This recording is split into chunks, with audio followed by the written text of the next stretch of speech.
21 декабр дар толори консерваторияи давлатии Санкт Петербург ба номи Римский-Корсаков маросими супоридани ҷоизаи байналмилалии сулҳи ба номи Лев Толстой ба роҳбарони давлатҳои Тоҷикистон, Узбекистон ва Қирғизистон баргузор гардид. дар вазъияти тантанавӣ ба президенти ҷумҳурии Тоҷикистон, пешвои миллат муҳтарам Эмомалӣ Раҳмон ва ба роҳбарони давлатҳои Узбекистон ва Қирғизистон ҷоизаи байналмилалии сулҳи ба номи Лев Толстой супорида шуд. роҳбари давлат муҳтарам Эмомалӣ Раҳмон ва сарони давлатҳои ҳамсояи мо бо ин ҷоизаи фахрӣ дар соли 2025 барои саҳми бузург дар таҳкими сулҳу амният дар минтақаи Осиёи Марказӣ сарфароз гардиданд. ёдовар мешавем ки 31 марти соли 2025 дар нишасти сарони Тоҷикистон, Қирғизистон ва Узбекистон дар шаҳри Хуҷанд созишномаи таърихӣ дар хусуси сарҳадҳои се давлат ва эъломияи Хуҷанд доир ба дӯстии абадӣ ба имзо расида, масоили сарҳадии миёни се давлати ҳамсоя ҳалли ниҳоии худро пайдо намуданд. ин рӯйдодҳои таърихӣ ба таъмини амну субот, рушди устувор ва болоравии нуфузу эътибори байналмилалии минтақаи Осиёи Марказӣ ҳамаҷониба мусоидат намуд.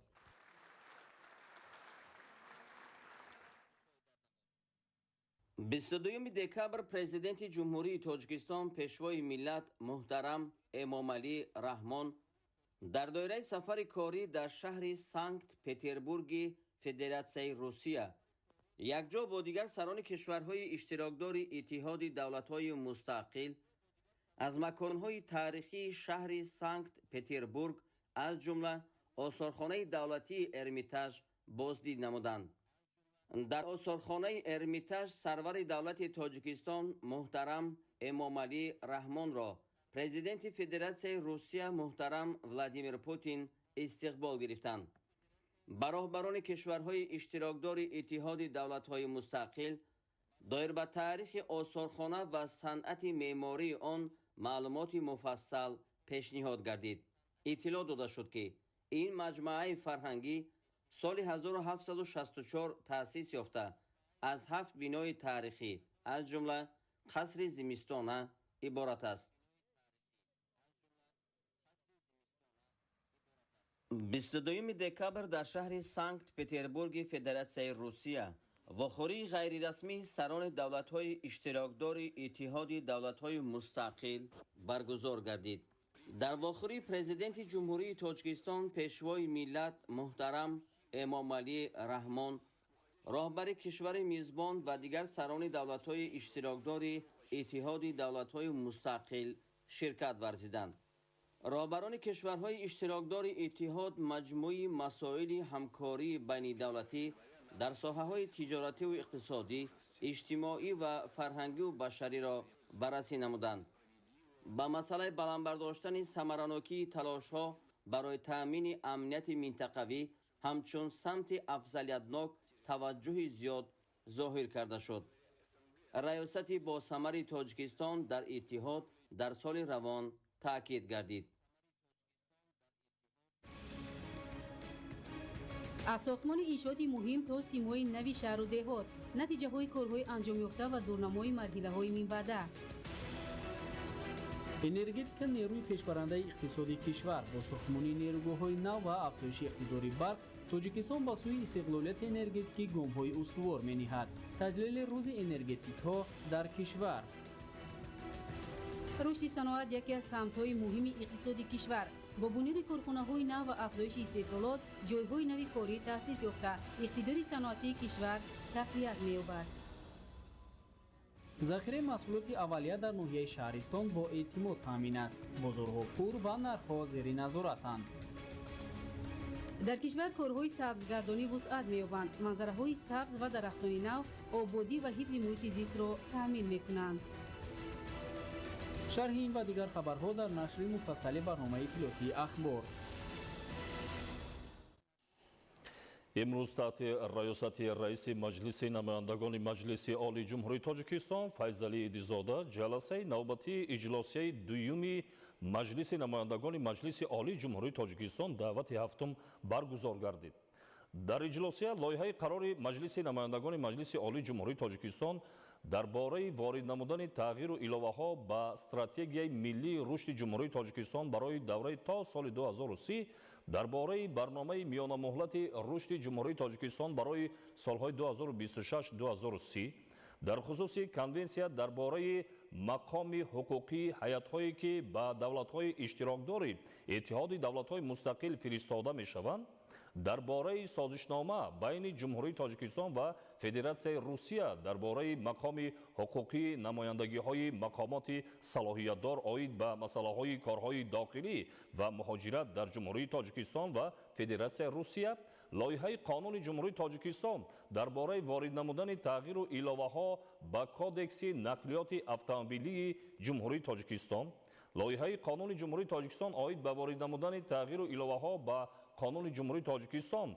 درباره خواجگی یاریرسان شخصی لایحه قانون جمهوری تاجیکستان عاید به وارد نمودن تغییر و الоваҳо به قانون جمهوری تاجیکستان درباره پرتوهای استحصالی و استعمالی لایحه قانون جمهوری تاجیکستان عاید به وارد نمودن تغییر و الовه به قانون جمهوری تاجیکستان درباره استحصالات اجرا لایحه قانون جمهوری تاجیکستان عاید به وارد نمودن تغییرات به قانون جمهوری تاجیکستان درباره معاملات مواد ترکننده تعیینات گراجدانی لایحه قرار مجلس نمایندگان مجلس عالی جمهوری تاجیکستان درباره حسابات راهبر دستگاه مجلس نمایندگان مجلس عالی جمهوری تاجیکستان عاید به اجرای سمت یگانه درآمد و خراجات مجلس نمایندگان مجلس عالی جمهوری تاجیکستان برای سال 2025 لایحه قرار مجلس نمایندگان مجلس عالی جمهوری تاجیکستان عاید به تصدیق ساختار نامگوی وظیفه‌ها و سمت یگانه درآمد و خراجات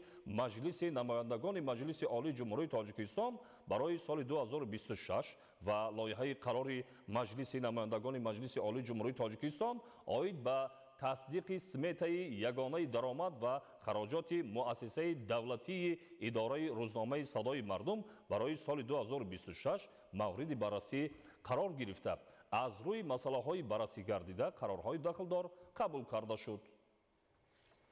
идомаи ахбор дар доираи ҳамкориҳо бо ҷумҳурии исломии покистон бори нахуст рӯзҳои фарҳангии тоҷикистон дар ҷумҳурии исломии покистон баргузор гардида истодаанд. аҳли фарҳанг ва илму адаби тоҷик бо мақсади иштирок дар ин чорабинии муҳими фарҳангӣ дар шаҳри исломобод қарор доранд. ҳамкорони мо гузориш медиҳанд.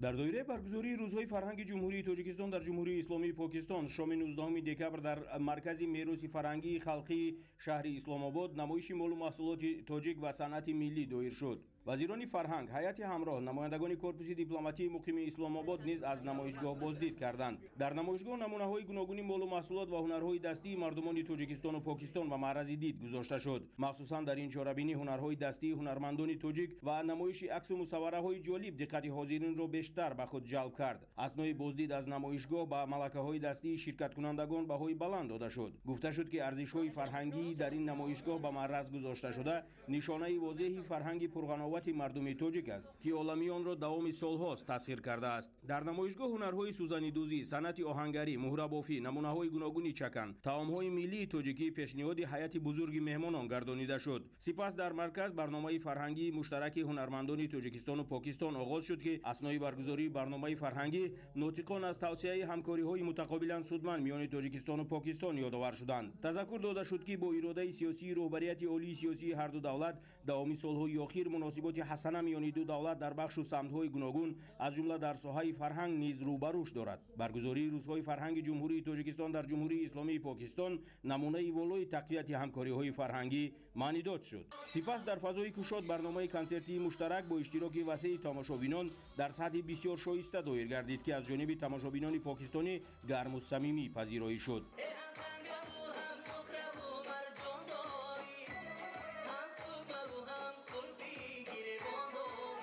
گرم و صمیمی پذیرایی یافتن برنامه کنسرتی در اجرای هنرمندان شناخته تاجیکستان از توجه بی‌واسطه مردم پاکستان به فرهنگ و صنعت تاجیکستان درک می‌دهد.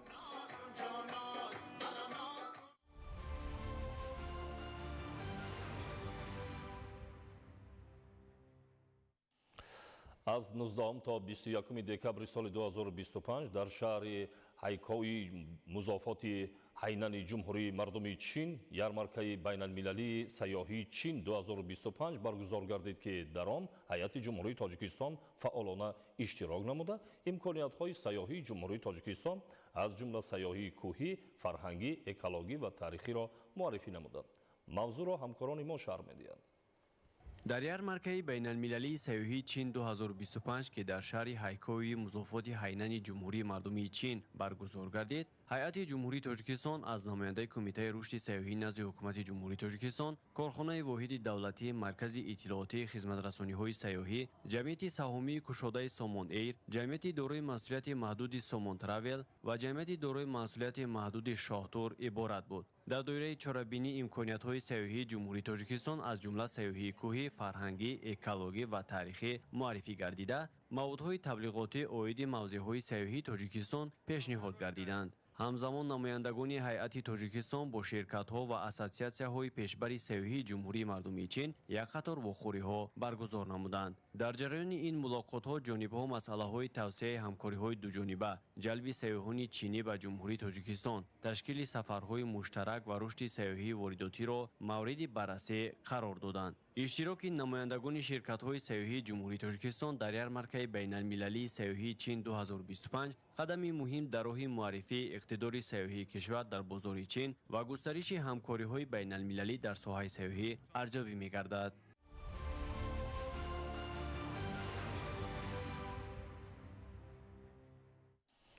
در حالی که زمستان امساله در تاجیکستان با هوای نسبتاً گرم و ببارش آغاز یافت، روزهای 21-22 دکبر در شهر دوشنبه اولین بارش برف به قید گرفته شد. قبط برف سیمای پایتخت را دیگرگون ساخته از آغاز مرحله فصل زمستان درک می‌دهد. تفصیلات بیشتر در گزارش دلجهانی میرسند.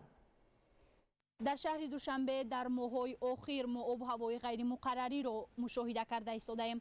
در هفته‌های اخیر باشد ببارشی و گرمی غیر موسمی به قید گرفته شد. طی 2 روز اخیر است که در شهر دوشنبه برف باریده ایستاده است و این برف نه تنها برای کشور عزیزمان یک فضای زیبای عطا می‌کند، بلکه ثمره‌های خوب را نیز به بار می‌آورد. سال تا سال در نتیجه تغییریابی اقلیم و بالاروی حرارت در سطح جهان، تاجیکستان نیز از این روند به تاثیر نماند. زمستان امساله در کشور در ماه نوامبر و اول دکبر نسبتاً به بارش و گرم آغاز یافت. حرارت در بسیار ناحیه‌ها بلندتر از میانه موسم بود که حالت طبیعتی زمستانی را غیر مقرری نشان داد. روزهای 21-22 دکبر بارش اولین برف در پایتخت به قید گرفته شد. طبق پیشگویی پیشکی اگنتی آب و هواشناسی کشور، روزهای 23 و 26 در ناحیه‌های علاهیده جمهوری باریدن بارشات باران و برف پیشگویی می‌شود. در ناحیه‌های کوهی باشد اساساً برف می‌بارد. روزهای 24، 25 و 27 باشد هوا تغییر یابنده به بارش پیشگویی می‌شود. در ناحیه‌های علاهیده تومان می‌فراید. در شهر دوشنبه هوا تغییر یابنده پیشگویی شده. سنه 23 اساساً به بارش پیشگویی می‌شود. روزهای 24، 25 و 27 باشد هوا تغییر یابنده به بارش پیشگویی می‌شود. سنه 26 باشد احتمالاً باریدن بارشات سست برف و باران در نظر است. تومان می‌فراید. حرارت هوا شبانگاه از 3 تا 5 درجه خنک شده. در بعضی روزها باشد از 0 تا 2 درجه گرمی پیشگویی می‌شود. حرارت روزانه هوا باشد از 3 تا 5 درجه گرمی در نظر بوده. روزهای میانبعد باشد از 6 تا 8 درجه گرمی در نظر است. قبط سفید برف کوچه‌ها و باغ‌ها را به منظره زیبای زمستانی تبدیل داد و محیط شهر را آرام و درخشان ساخت. متخصصان تاکید می‌کنند که بارش برف اهمیت اکولوژی و اقتصادی دارد. آن خاک را از یخزنی محافظت می‌کند. هنگام آبشوی به دریاها و چشمه‌ها می‌ریزد. هوا را از ذره‌های غبار و باکتریاها پاک می‌دارد و برای کشاورزان همچون منبع آب آشامیدنی و آبیاری مهم است. علاوه بر این، برف برای نگاه داشتن نمی در خاک و حفظ رستنی‌ها از تاثیر سختی زمستان مساعدت می‌کند. اهالی بارش برف را با خوشنودی قبول کرده از زیبایی کوچه‌ها و منظره‌های آرام زمستانه بهره می‌برند. حادثه امروزه نشان می‌دهد که زمستان در تاجیکستان آهسته آهسته آغاز یافته و طبیعت و زندگی روزمره مردم تأثیر مثبت می‌رساند.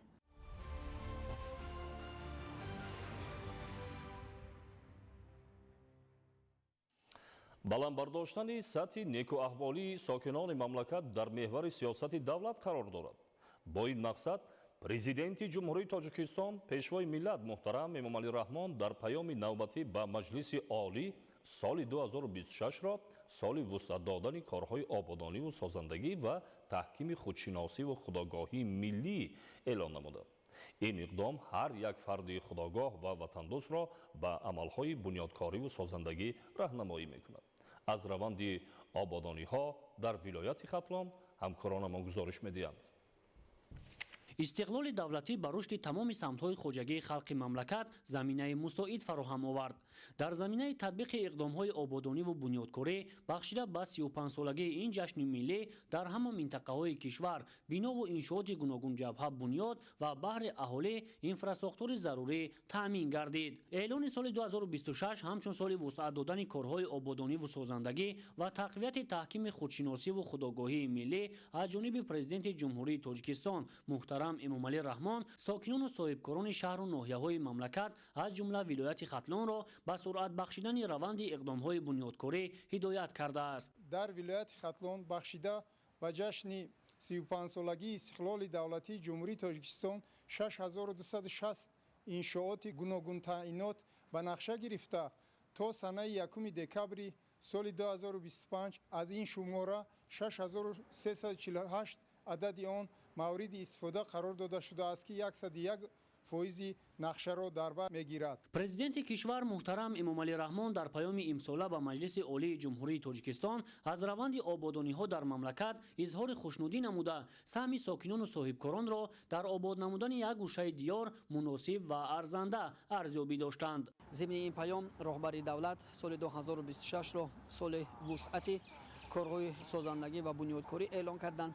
дар ин зим бояд гуфт ки дар самти кор бо ҷавонон ва варзиш бо дастгириҳои ҳукумати ҷумҳурии Тоҷикистон, мақомоти иҷроияи ҳокимияти давлатии вилояти Хатлон ва ҷалби соҳибкорони ватандӯст дар соли 2025 41 иншооти варзишӣ бахусус майдончаи варзишӣ, 9 толорҳои варзишӣ, 2 маҷмӯаи варзишӣ мавриди истифодабарӣ қарор дода шуд. пас аз ироаи паёми роҳнамусози роҳбари давлат ҳар як сокини кишвар бахусус сокинону соҳибкорони ободгари вилояти Хатлон масъулияти дубора эҳсос карда бо ҷонибдорӣ аз таъкидҳои сарвари давлат иқдом гирифтанд ки дар рушду пешрафти ватани азизу маҳбуби хеш саҳми созгор хоҳанд гузошт. ҳадафи асосии эълон гардидани соли 2026 ҳамчун соли вусъат додани корҳои ободониву созандагӣ ва тақвияту таҳкими худшиносиву худогоҳии миллӣ маҳз ба хотири бештар анҷом додани корҳои ободониву созандагӣ дар ҳама гӯшаву канори ватан ва ҳамзамон боло бурдани сатҳи худшиносиву худогоҳии миллии аҳолӣ маҳсуб мегардад.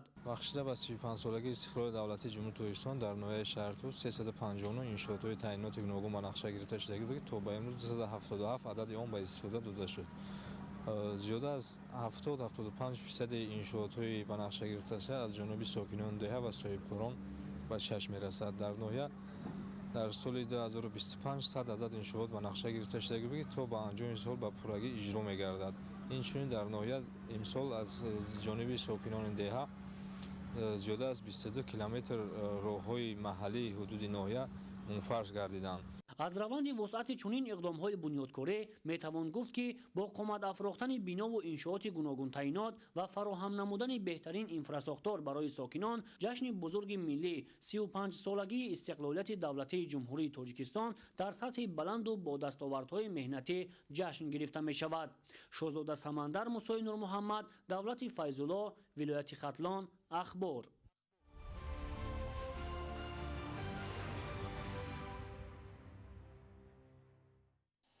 сокинони шаҳри бостонии Кӯло ба ифтихори истиқбол аз ҷашни 35-умин солгарди истиқлоли давлатӣ наздики 500 иншоот бунёд мекунанд. аз шумораи умумии иншооти дар нақша буда то имрӯз қисмати зиёди он бо тарҳи миллӣ ва муосир сохта шуда баробари афзун намудани зебогии шаҳр ҳамчунин бо фароҳам овардани ҷойҳои кори нав ба беҳбудии зиндагии мардум низ натиҷа гузоштанд. аз талоши сокинони ин шаҳри рӯ ба рушд дар раванди таҷдиди роҳҳо ҳамкорамон Қурбон Қурбонзода гузориш омода кардааст. саноату иқтисод, маориф, тандурустӣ, кишоварзӣ, фарҳангу сайёҳӣ, варзиш дар маҷмӯъ ҳама самтҳои хоҷагии халқ дар шаҳри бостонии Кӯлоб намунавӣ рушд меёбад. пешрафти ин соҳот ҳам маромии мардумро аз ташаббусҳои созандаи пешвои миллат муҳтарам Эмомалӣ Раҳмон дар амал собит мекунад. роҳу нақлиёт намунае аз самтҳои рӯбаруш аст ки вазъи он бо саҳму иқдоми сокинон ҳар рӯз беҳтар мегардад. танҳо дар соли 2025 даҳҳо километр роҳҳои ҳудуди шаҳр таъмиру таҷдид ва ба ҳолати хуб дароварда шуд. ин раванд дар пайвастани сокинони дурдаст ба маркази маъмурии шаҳр дар кӯтоҳтарин фурсат, сарфаи сӯзишворӣ, гардиш ва коҳиши нархи молу маҳсулот, ғановати бозорҳои истеъмолӣ аз ҳисоби дастранҷи сокинони деҳот, беҳсозии сифати таҳсил, тандурустӣ ва дар маҷмӯъ ба некуаҳволии мардум таъсири муассир мегузорад. тибқи маълумот дар раванди беҳсозии вазъи роҳҳо дар марказ ва ҷамоату деҳоти шаҳри Кӯлоб сокинон ва хусус нафарони ватандӯст саҳми шоиста мегузоранд. ин иқдом бештар дар маҳаллаҳои Танёл, Гулзор, Хонаобод, Файзобод ва маҳаллаи Шералӣ Файзалии ҷамоати деҳоти Даҳана мушоҳида мегардад. аз масофаи 27 километр роҳи дар Нақшабуда то имрӯз қисмати зиёди роҳ мутобиқ ба талабот асфалтпӯш карда шуда, навсозии дигар ҷодаҳо бо истифода аз шумораи зарурии техникаҳои соҳавӣ ҷараён дорад. омодагӣ барои асфалтпӯш намудани масофаи 10 километр роҳ аз деҳоти Навобод то ҷамоати деҳоти Чорбоғ дар сатҳи баланд буда, мунфаршнамоӣ аллакай дар ҳудуди деҳаи Ҷангалак оғоз шудааст. муҳандисону роҳсозон ҳадаф доранд ки ин масирро то истиқбол аз 35-мин солгарди истиқлолияти давлатии ҷумҳурии Тоҷикистон пурра ва бо сифати баланд иҷро намоянд. корҳои сохтмонӣ аз ҷониби муҳандисону роҳсозон ки таҷрибаи баланди роҳсозӣ доранд, бо истифода аз техникаҳои пуриқтидори соҳавӣ сурат мегирад. роҳҳои ба таъмир ниёз дошта дар ҷамоати деҳоти Зарқала низ марҳила ба марҳила навсозӣ ва ба ҳолати хуб дароварда мешаванд. то имрӯз зиёда аз 10 километр роҳҳои ҳудуди ҷамоат мунфарш карда шуда, ҳаракати бидуни мушкил барои иштирокчиёни ҳаракат дар роҳ таъмин гардид. роҳҳои марказӣ ва ҷамоату деҳоти шаҳри Кӯлоб ки бо саҳми сокинони ватандӯст мунфарш шудаанд, зиёда аз 34 километрро ташкил намуда, ин тадбир дар дигар ҷодаҳои ҳудуди ин шаҳри бостонӣ ҳар рӯз вусъати нав пайдо мекунад. дар раванди таъмир ва рафъи мушкили роҳу ҷодаҳо дар шаҳри Кӯлоб аз ҳисоби ҳукумати мамлакат низ маблағҳои муайян ҷудо шуда, соли ҷорӣ зиёда аз 35 километр роҳ таъмир карда шуд.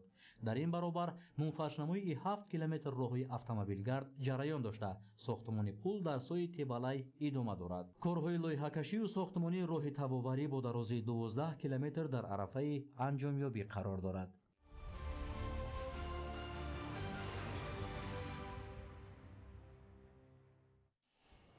президенти ҷумҳурии Тоҷикистон пешвои миллат муҳтарам Эмомалӣ Раҳмон соли 2026-ро соли вусъат додани корҳои ободониву созандагӣ ва тақвияту таҳкими худшиносиву худогоҳии миллӣ эълон намуданд.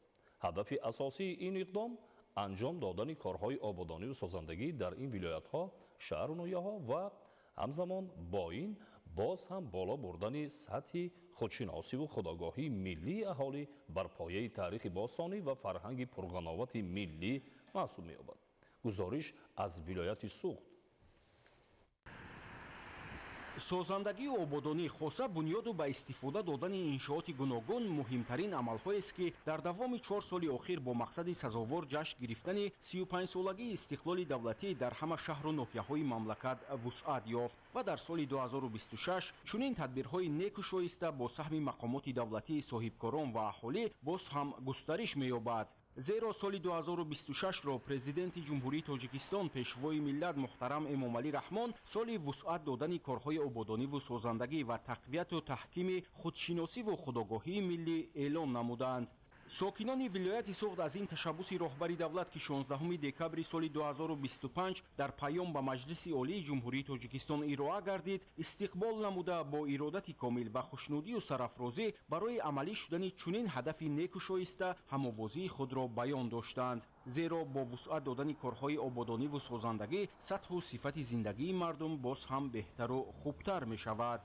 мақсади эълон гардидани соли 2026 соли вусъат додани корҳои созандагӣ ва ободонӣ ва тақвияту таҳкими худшиносии худогоҳии миллӣ ин пеш аз ҳама вусъати корҳои созандагӣ ободонӣ дар вилоятҳо шаҳру ноҳияҳо деҳаҳо инчунин дар заминаи ин баланд бардоштани таҳкими худшиносию худогоҳии миллии ҳар як сокини кишвар хосатан ҷавонон мебошад. Дар паёми навбатӣ пешвои муаззими миллат хуб таҳлил намуданд ки таи 4 соли охир дар кишвар аз 29 000 иншоотҳое ки ба нақша гирифта шудааст имрӯз 26 000 он мавриди истифода ва баҳравардорӣ қарор дода шуд ва инчунин дар пеш барои сазовор ҷашн гирифтан боз корҳои ободонию созандагӣ рафта истодааст ва қайд намуданд ки мумкин аст ин шумораи иншоотҳо аз 30 000 низ гузарад.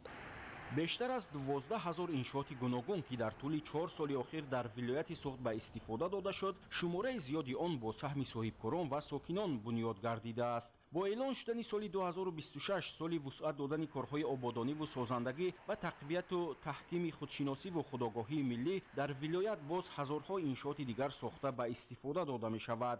ҳадаф муайян ва ҷиҳати амалӣ намудани иқдоми пешгирифташуда мақомоти маҳал дар ҳамдастӣ бо соҳибкорону аҳолии созандаи вилоят нақшаҳои навро таҳрезӣ кардааст. Дар ин давра бунёди мактабу кӯдакистонҳо, корхонаҳои саноатӣ, толору майдонҳои варзишӣ, беморхонаю марказҳои саломатӣ, боғҳои фарҳангию фароғатӣ, марказҳои муосири хизматрасонӣ, кашидани хатти оби нӯшокию полезӣ, таъмиру навсозии роҳҳо ва дигар иншооти муҳим амалӣ карда мешавад. корҳои созандагӣ ва ободонӣ имрӯз дар вилояти Суғд низ бисёр дар сатҳи баланд дар сатҳи зарурӣ рафта истодааст ва дар давоми 4 соли охир имрӯз дар вилояти Суғд зиёда аз 12 000 иншоотҳо мавриди истифода қарор дода шудаанд.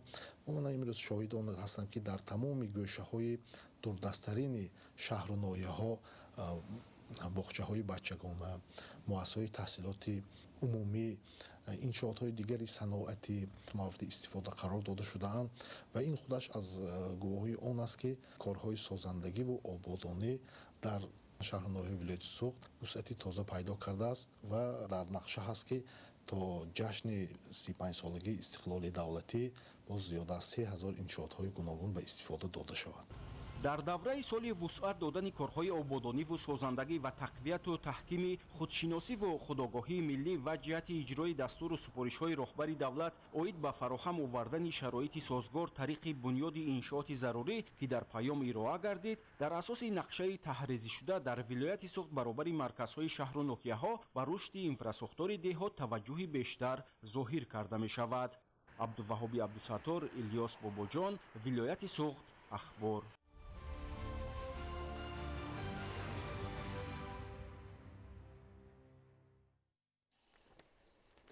дар шаҳри Хуруғ ҷамъиятҳои дорои масъулияти маҳдуди Суман ва Помирстоун ба истеҳсоли тахтасанг ва сангҳои ороишӣ машғул мебошанд. Танҳо дар соли равон ҳаҷми умумии маҳсулоти истеҳсолнамудаи ин корхонаҳо ба 8 миллиону 35 ҳазор сомонӣ баробар гардид. ҳамкоронамон гузориш медиҳанд. дар даврони иттиҳоди шӯравӣ бинокорӣ дар ҳамаи шаҳрҳо аз ҳисоби сементу дигар маҳсулоти истеҳсоли сунъӣ пеш бурда мешуд. дар сохмонҳо дар баъзе мавридҳо санги мармарро истифода мебурданд. бо соҳибистиқлол гаштани Тоҷикистон ба истифодаи захираҳои табиӣ асосан сангҳои маҳаллӣ таваҷҷӯҳ зоҳир гардид. қарор дода шуд ки дар сангфарш намудани пайраҳои пиёдагардӣ ва майдону хиёбонҳо аз санги маҳаллӣ бештар истифода гардад. мавҷудияти ду корхонаи коркарди санг имкон дод ки намуди корҳои сохмонӣ дар шаҳри Хоруғ рӯ ба афзоиш оранд. дар нимаи дуввуми солҳои 2000 ду корхонаи коркарди санг, якеашон мансуб ба ҷамъияти дорои масъулияти маҳдуди Суман ва дигараш ба ҷамъияти дорои масъулияти маҳдуди Помирстоун, бо дархости мизоҷон истеҳсоли маҳсулоти сангиро баромонданд. иқтидори истеҳсолии корхонаҳои коркарди санг дар як моҳ аз 624 то 1250 метр квадратиро ташкил дод. дар натиҷа онҳо бо истифода аз техникаи озиразамон ки аз кишвари Чин харид намуданд, фаъолияташон густариш доданд. аз 13 корхонаи коркарди санг фаъолияти ин ду коргоҳ пурсамартар гашт. дар соли 2024 дар ҳудуди вилоят дар баробари таъсиси ҷойҳои нави корӣ биноҳои баландошёнаи зебо сохта гардиданд ки саҳн ва гирду атрофи онҳоро сангфарш намудан лозим омад. талабот ба тахтасангҳо якчанд маротиба афзуд. дар натиҷа барои сангфарш намудани роҳҳои пиёдагарди шаҳр дар ҳаҷми 7800 метр кубӣ тахтасангҳо استحصال گشتند. قابل قید است که با استفاده از محصولات کارخانه‌های کارکرد سنگ سیمای شهر خروغ به کلی دیگرگون گشت. به جای پیراهای با خشت‌های سمنتی پوشیده گشته، تخت سنگ‌های شکلشان گوناگون آراسته گشتند. برتریت استفاده آنها نسبت به محصولات استحصال سمنتی در آن است که آنها از برف و باران آسیب نمی‌بینند. بدون این از جهت اکولوژی تازه می‌باشند. سال‌های طولانی سنگ‌های محلی صفت خود را گم نمی‌کنند. در برابر کوچه‌های پیاده‌گرد سنگ‌های عادی محلی را در آرایش دیوارهای قسمت پایانی بیناها ثمرناک استفاده نمودن ممکن است.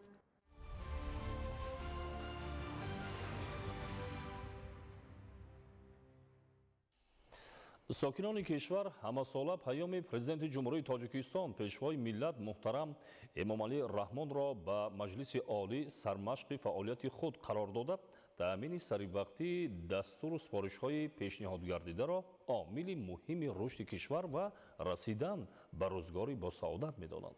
идомаи мавзӯъ дар пешниҳоди ҳамкорони мо.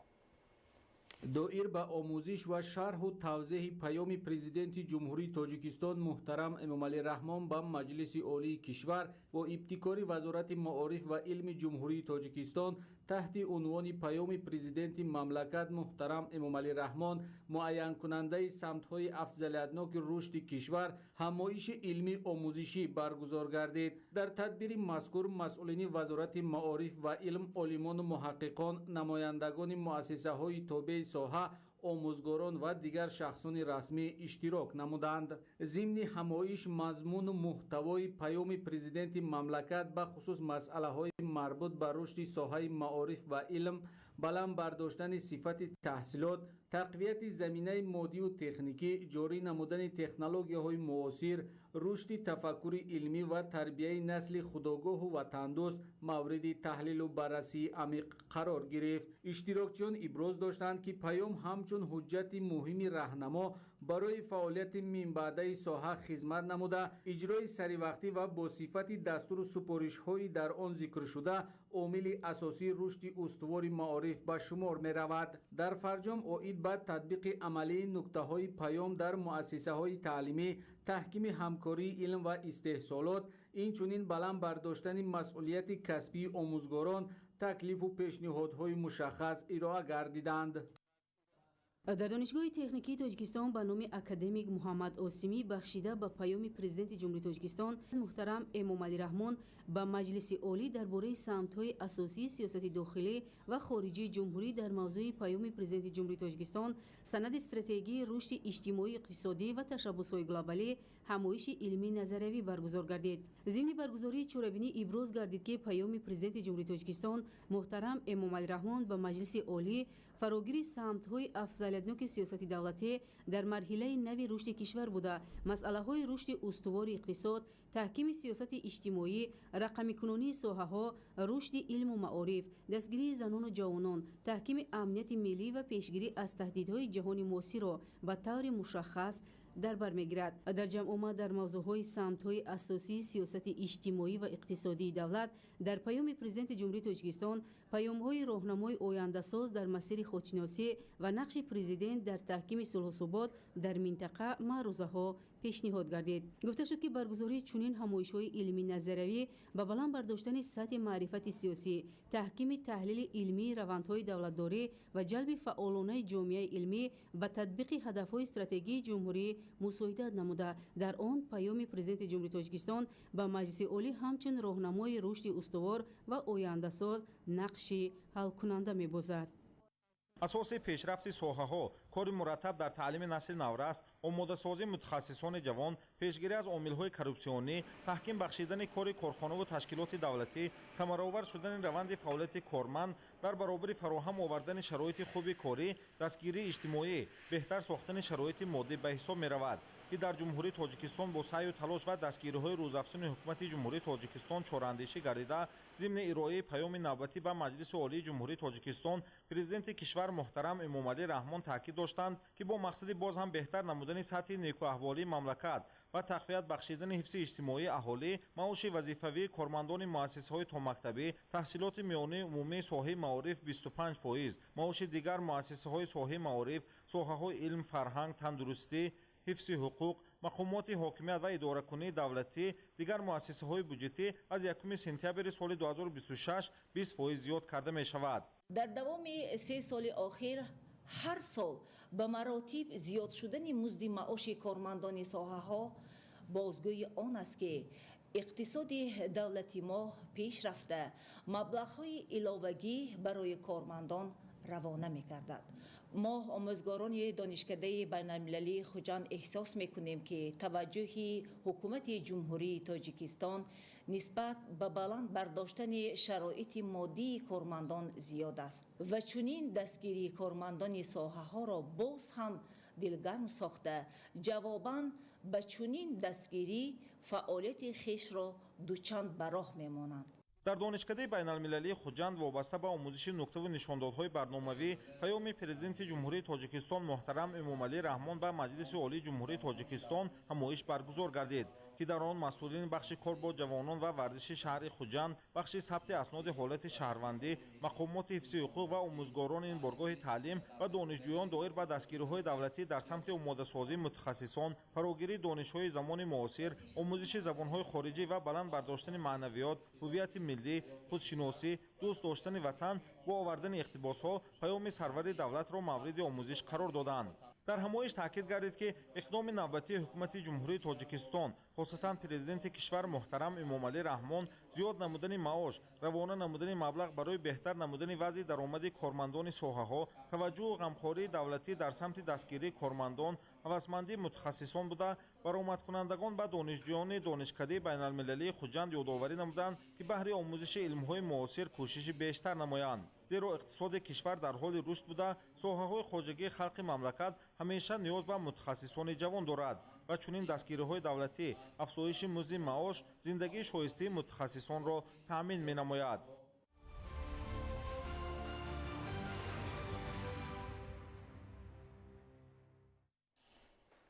ҳамасола 22 декабр дар саросари кишвар ҳамчун рӯзи энергетика таҷлил карда мешавад. Ба ин муносибат дар шаҳру ноҳияҳои мамлакат чорабиниҳои идона баргузор гардид. ҳамкорони мо гузориш медиҳанд.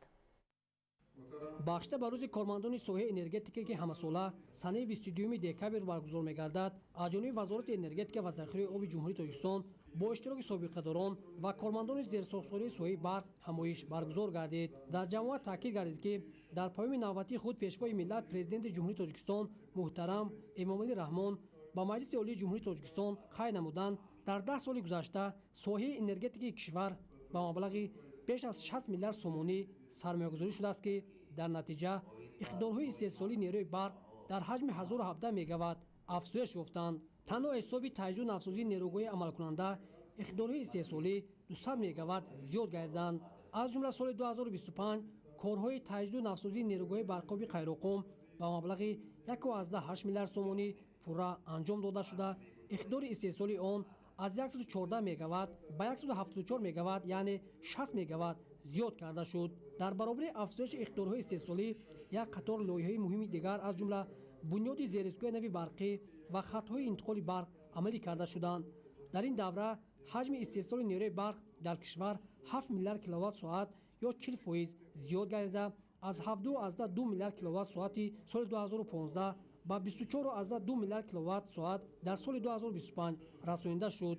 инчунин моҳи сентябри соли 2027 агрегати сеюми нерӯгоҳи барқи оби Роғун ба кор дароварда мешавад ва истиқлоли энергетикии кишвар таъмин мегардад. ҳамчунин зикр шуд ки дар ҷумҳурии Тоҷикистон 98% нерӯи барқ тавассути нерӯгоҳи барқи обӣ истеҳсол карда мешавад. қувваи барқе ки истеҳсол мегардад аз ҷиҳати экологӣ тоза буда, фаъолнокии Тоҷикистонро дар самти энергияи сабз нишон медиҳад. аз ин рӯ барои истеҳсоли нерӯи барқ пеш аз ҳама мусоид омадани обу ҳаво боришоти ба мавриди борону барф вобастагии калон дорад. бо мақсади таъмини пурраи аҳолӣ бо барқ дар баробари бунёди иқтидорҳои энергетикӣ ҳамчунин сарфакорона истифода намудани нерӯи барқ низ муҳим дониста мешавад. соҳаи энергетикаи кишвар омили асосии устувории иқтисодиёти ҷумҳурӣ буда дар ташаккул ва рушди дигар соҳаҳо нақши муҳим дорад. санаи 22 декабр дар саросари кишвар рӯзи энергетика таҷлил карда мешавад. ба ин муносибат дар шабакаҳои барқи ноҳияи Данғара ҳамоиш доир гардид. бояд зикр намуд ки дар замони муосир энергетика ба яке аз омилҳои муҳимтарини табдил ёфтааст ки бидуни он рушди соҳаҳои иқтисодиёту иҷтимоиёт ғайриимкон гардидааст. ҳукумати ҷумҳурии Тоҷикистон ин нуқтаро ба инобат гирифта ба даст овардани истиқлолияти энергетикии мамлакатро яке аз ҳадафҳои стратегӣ эълон намуд ва барои ноил шудан ба ин ҳадаф тамоми тадбирҳои судмандро меандешад. гуфта шуд ки рушди соҳаи энергетика ба тараққиёти муназзами иқтисодиёти Тоҷикистон хусусан дар самти татбиқи ҳадафи чоруми миллии саноатикунонӣ бо суръати кишвар нақши калидӣ мебозад. дар идома ба ифтихори рӯзи касбии кормандони энергетикаи тоҷик як қатор кормандони фаъол бо сипоснома ва мукофотҳои мақомоти иҷроии ҳукумати давлатӣ ва шабакаҳои барқи ноҳия сарфароз гардонида шуданд. Салоиддин Неъматзода, Зақубек Абдурахмон барои барномаи иттилоотии ахбор аз ноҳияи Данғара.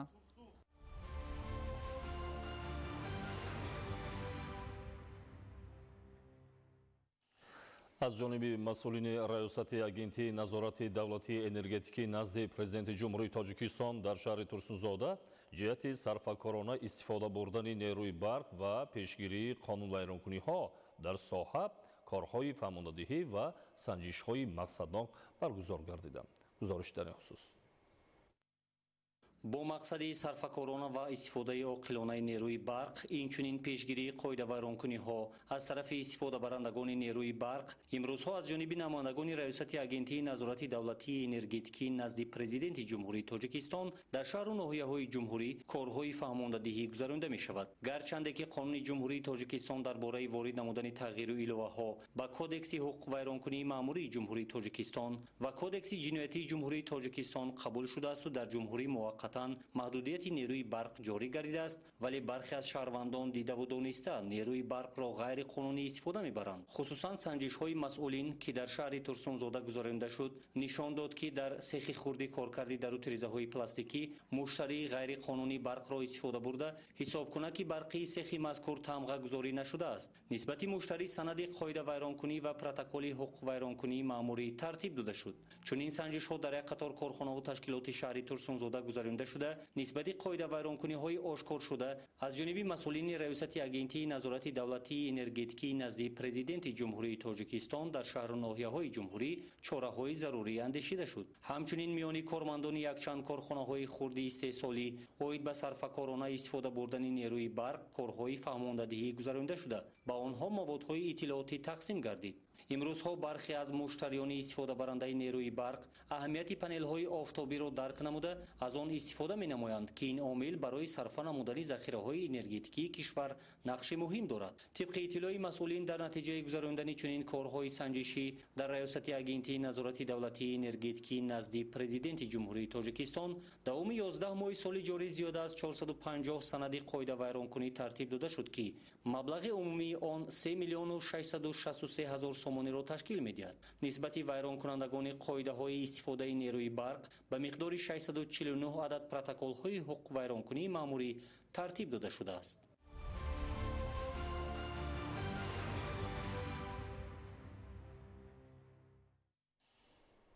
طبق معلومات ستاد زمستانگذرانی ناحیه رشت جهت تامین فعالیت منتظم و ثمره‌بخش همه ساحه‌های خواجگی خلق در دوره تیرماه زمستان سال‌های 2025-2026 تدبیرهای ضروری عملی گردیدند. در دوره این چاره‌بینی‌ها بخش‌های گوناگون خواجگی خلق با انگشت پررا تامین بوده، همزمان در حدود ناحیه 10 نقطه فروش مواد سوزشواری به فعالیت آغاز نمودند. گزارش در این خصوص در ناحیه رشت با مقصد تامین اجرای قرار حکومت جمهوری تاجیکستان درباره سر وقت آماده نمودن ساحه‌های اقتصادیات و اجتماعیات جمهوری برای فعالیت منتظم و ثمره‌بخش در دوره تیرماه زمستانی سالهای 2024-2025 در اساس نقشه چاره‌بینی‌های ستاد ناحیوی تدبیرهای ضروری راه‌اندازی شده ایستاده است تا برای دوره زمستان به قدر بسنده انگشت و دیگر نمود سوزشواری ذخیره کرده شود. زیرا طلبات خواجگی خلق در فصل زمستان زیاده از 42,000 تن انگشت را تشکیل می دهد. در ناحیه رشت بیش از 19,000 خواجگی در حدود 14 شهرک و دهات موجود بوده. همه ساله برای تامینات گرمدهی خانواده خود در فصل زمستان اهالی اساساً انگشت و هیزم به قدر کافی ذخیره می کنند تا در زمستان قهرتان کوهستان که بعضی سالها 5-6 ماه طول می کشد یگان مشکلی پیش نآید. در ناحیه زیاده از 273 مؤسسه های تعلیمی و تندرستی و فرهنگ فعالیت داشته با مقصد تامین گرمدهی در نزد بناهای عمل کننده مکتب و مرکزهای سلامتی و دیگر تشکیلات ها 54 بوخانه ها موجود بوده. همه آن در فصل زمستان با انگشت کار می کنند. از جمله برای فعالیت معتدل گرمدهی بوخانه و پیچ های عمل کننده مؤسسه های تعلیمی و تندرستی و فرهنگ ناحیه رشت 2256 تن انگشت ذخیره شده است که آن برای دوره زمستان کافی می باشد. در ناحیه رشت همه ساله استفاده عاقلانه انگشت و هیزم و دیگر نمود سوزشواری باعث آن می گردد که اهالی و دیگر تشکیلات و اداره ها ده‌ها هزار کیلووات ساعت نیروی برق را صرفه نمایند، زیرا منبع اساسی انگشت در حدود ناحیه جایگیر بوده. از این رو تامینات سوزشواری سال تا سال بهتر شده ایستاده است. با مقصد نگاه داشتن محصولات در ناحیه 14 انبار با گنجایش قریب 15,000 تن موجود می باشد که در آنها کارتوشکا و میوه، آرد و پیاز نگاه داشته می شود. در حدود جمعیت‌های شهرک و دهات ناحیه رشت 63 نقطه‌های فروش انگشت، سوزشواری و گازمایع فعالیت دارد تا در فصل زمستان تشکیلات و کارخانه‌ها و اهالی از ذخیره‌های موجوده استفاده نمایند. ایدگل محمود، دادرجان میرزازاده برای برنامه اخبار از ناحیه رشت.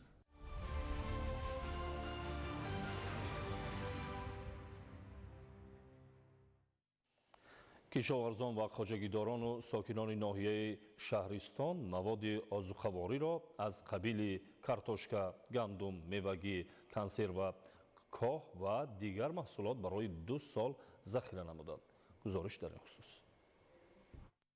با وجود تغییریابی اقلیم از جمله حرارت بلند هوا سال 2025 در نتیجه زحمت صافتیلانه کشاورزان مملکت سرعت رشد ساحه کشاورزی به 8.5% رسیده فراوانی بازار استعمالی تامین کرده شد. این نکته را اساسگزار صلح و وحدت ملی پیشوای ملت پرزیدنت جمهوری تاجیکستان محترم امامعلی رحمان در پیام نوبتی تاکید کرده علاوه نمودند که سطح حفظ امنیت آذوقه‌واری از 60% سال 2015 تا 85% در سال 2025 زیاد گردید. نتیجه تدبیراندیشی‌های سودمند و دستور راهنمایی‌های رهبری دولت در این سمت بود که امسال خواجگیداران و کشاورزان ناحیه شهرستان کوهی در میدان 2226 هکتار کشت کارتوشکا دایر نموده حاصل آن را نزدیک به 60,000 تن رسانیدند و این نشان داد نسبت به همین دوره سال گذشته 14,000 تن بیشتر است. فعلا در 1500 تخمخانه سهامداران خواجگی‌های دهقانی و انفرادی و عائلوی ناحیه شهرستان کارتوشکای تخمی و خوراکه برای 2 سال ذخیره کرده شده است که نه فقط احتیاجات خود دهقانان را قانع می‌سازد، اینچنین به تنظیم بازار داخلی نیز زمینه با اعتماد می‌گذارد. علاوه بر این ساکنان در تخمخانه و جایهای مخصوصی نگهداری از قبیل گندم، کنسرو و کاه و علف برای مال ذخیره کردند که برای 2 سال بسنده است. ناحیه شهرستان یک از ناحیه‌های اگراری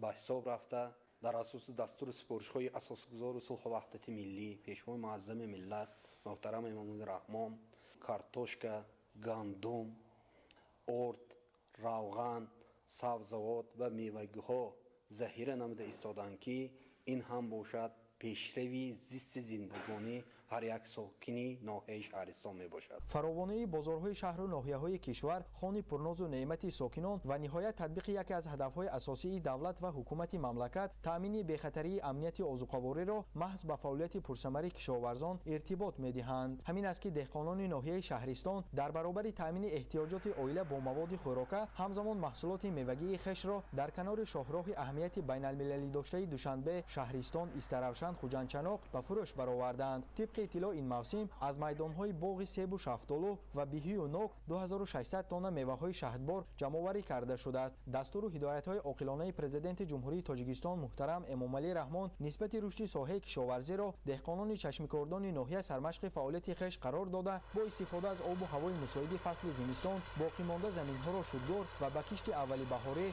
آماده ساخته ایستادند. فردوس عمرزاده، آرزو معروفزاده، ناحیه شهرستان، اخبار.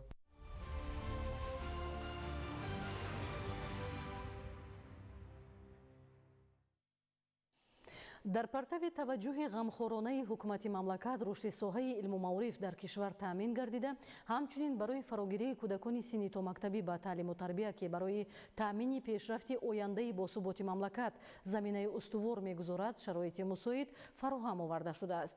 дар ноҳияи Мир Саидалӣ Ҳамадонӣ низ наврасон аз имкониятҳои зарурии таълиму тарбия баҳраманд буда дар ин самт аз ҷониби масъулон тадбирҳои иловагӣ амалӣ карда мешавад. гузориши Олим Носирзода.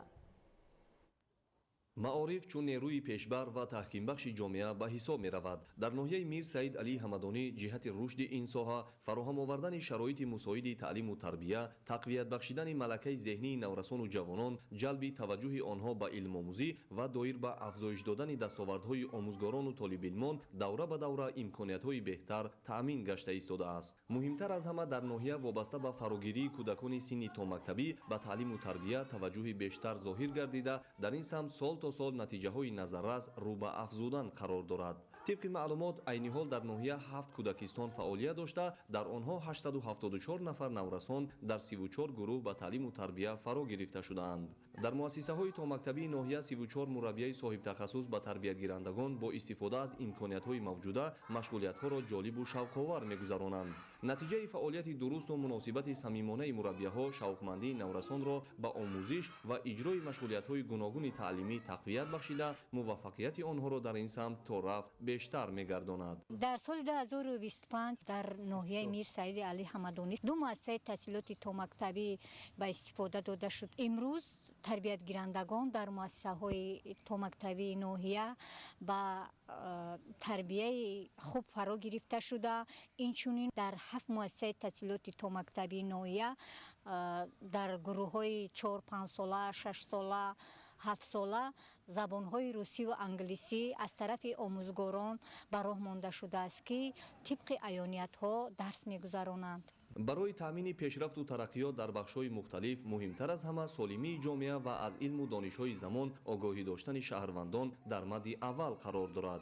کودکان که آینده دولت و ملت محسوب می‌یابند، سالمی آنها سالمی جامعه و انکشاف ذهنی و از علم و هنر بهره‌مندی آنها ساختن آینده باثبات و رو به ترقی را کفالت می‌دهد. ما از همین نکته را در پیام نوبتی خود پرزیدنت جمهوری تاجیکستان محترم امامعلی رحمان با توجه خاصه اظهار داشته تاکیداً دستور دادند که برای رشد ساحه علم و معارف خاصتاً جهت فراگیری کودکان سنی تا مکتبی به تعلیم و تربیت شرایط ضروری فراهم آورده شود و با این ساحه اهل جامعه باید دقت اولین درجه ظاهر نمایند.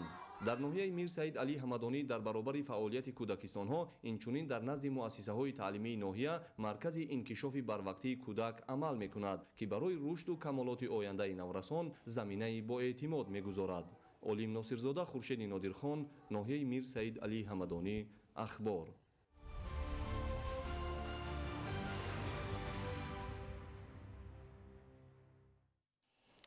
در دایره برنامه دولتی کبودیزارکنی تا سال 2040 агентии хоҷагии ҷангали назди ҳукумати ҷумҳурии тоҷикистон дар шаҳрҳои душанбе, ваҳдат корҳои васеъи ниҳолшинониро амалӣ намуда истоданд. гузориш дар ин хусус.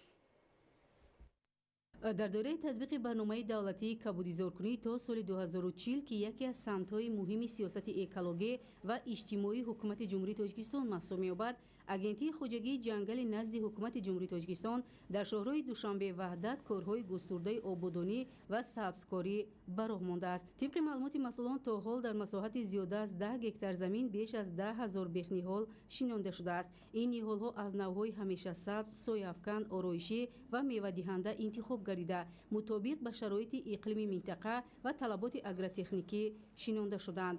ниҳолшинонӣ бо риояи қоидаҳои муосири парвариш анҷом ёфта барои рушди минбаъд баъдаи онҳо шароити мусоид фароҳам оварда шудааст. ҳадафи асосии ин иқдом баланд бардоштани сатҳи амнияти экологӣ, беҳтар намудани сифати ҳаво, кам намудани таъсири чангу гармӣ дар канори роҳ, инчунин зебо гардондани симои шаҳру деҳот мебошад. сабзгардонии шоҳрӯи Душанбе ваъдат, ки яке аз роҳҳои муҳими нақлиётии ҷумҳурӣ ба ҳисоб меравад, ба беҳтар шудани муҳити атроф мусоидат мекунад. имрӯзҳо дар ин чорабинии мазкур дар шаҳфати шоҳраи Душанбе ваҳдат дар майдони зиёда аз 42.5 гектар қитъаи замин зиёда аз 42 000 бех ниҳол ба нақша гирифта шудааст. имрӯз дар мавзеи мазкур тайёр кардани замин, кандани чуқуриҳо, кандани террасҳо шурӯъ гардааст, ки замин барои ниҳолшинонӣ пурра омода мебошад.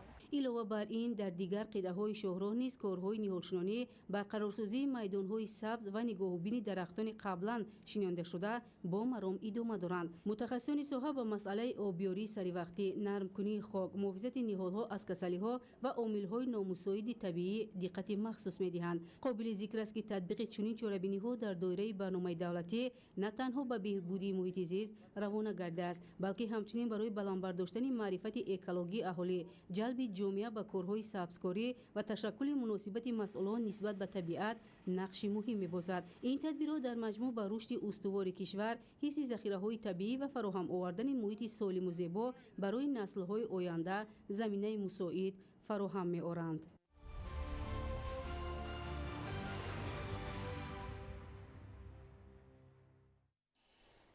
бо иқдоми масъулини бахши ҳифзи муҳити зисти ноҳияи шаҳри Туз бо иштироки васеи кормандони ташкилоту идораҳо ва волонтёрони бахши кор бо ҷавонон ва варзиши ноҳия тадбирҳои кабудизоркунӣ доир карда шуд, ки зимни он гулҳои рангоранги мавсимӣ ва ниҳолони ҳамеша сабз шинонида шуд. гузориш дар ин хусус.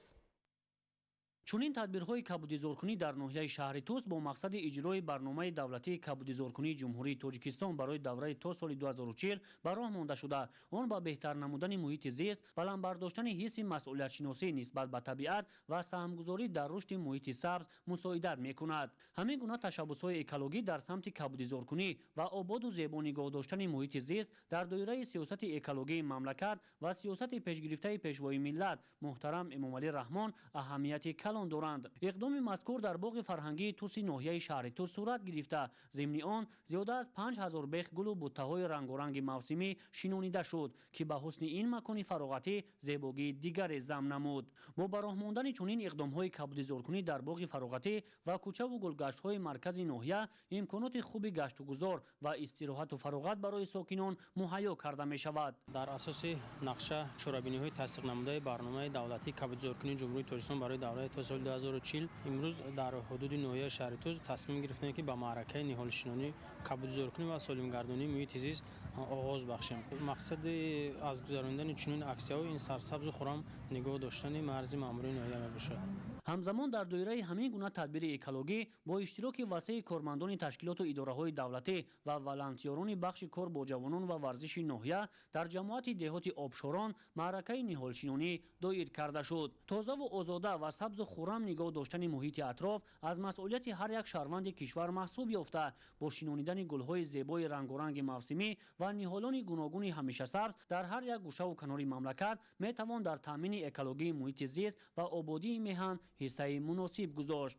тибқи маълумоти масъулини бахши ҳифзи муҳити зисти ноҳияи шаҳри Туз, ҳамасола баҳри муҳайё гардонидани муҳити тозаи экологӣ дар марказ ва деҳоти ноҳия ҳамин гуна аксияву иқдомҳои экологӣ баргузор карда мешавад. шоҳзода Самандар Мусои Нурмуҳаммад, Давлати Файзулло, ноҳияи шаҳри Туз, ахбор.